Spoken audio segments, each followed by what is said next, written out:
Ben voilà encore une nouvelle idée du gouvernement. Comment sauver l'immobilier avec un nouveau prêt à taux bonifié, PTB. Alors, il n'est pas encore prêt, mais Marie-Claude Roy est au fourneau. Ouais, et vous avez aimé le PTZ, le prêt à taux zéro, vous allez peut-être adorer le PTB, le prêt à taux bonifié. Alors effectivement, on n'a pas encore tous les contours, mais quand même, on a une nouvelle aide, un nouveau dispositif. Alors là, cette fois-ci, il s'adresserait aux classes moyennes, le PTZ, le prêt à taux zéro pour les ménages modestes et le PTB pour les classes moyennes. Alors, on n'a pas une idée du taux, mais a priori, on nous dit pourquoi pas moitié moins que les taux de marché.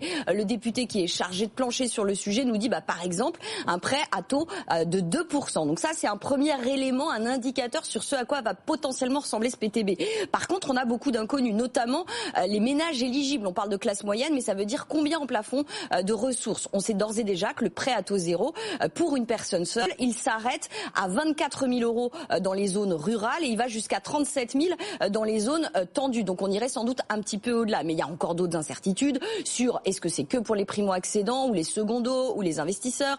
Est-ce que c'est que pour l'achat dans le neuf, dans l'ancien rénové? Est-ce que ça va être dans les zones tendues, détendues, moyennement tendues? Ça reste beaucoup de questions. Énormément d'incertitudes.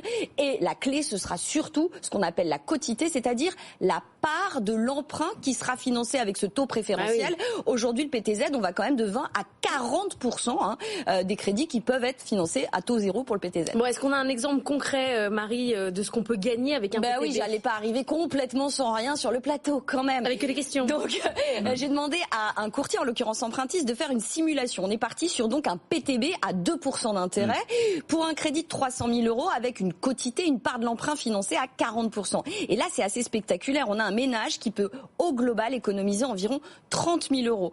Empruntis me disait clairement, avec ce type de PTB, ça voudrait dire qu'on efface totalement la hausse des taux qu'on vient de subir sur 1 an et demi, 2 ans. Et c'est d'ailleurs le sens au ministère du Logement. Hier soir, on disait oui, l'idée c'est quand même de gommer au moins partiellement la hausse des taux. Je comprends votre enthousiasme, Marie, mais ça va quand même coûter... Quelqu'un va payer, le contribuable. C'est une évidence. C'est-à-dire que là, on va accroître la dépense publique. Ce qu'on peut se dire aujourd'hui, c'est comme on a un peu rétréci le prêt à taux zéro, a priori, l'État va pas plus dépenser que ce qu'il va économiser sur le PTZ. Mais on verra en fonction des contours le coût pour les finances publiques, évidemment.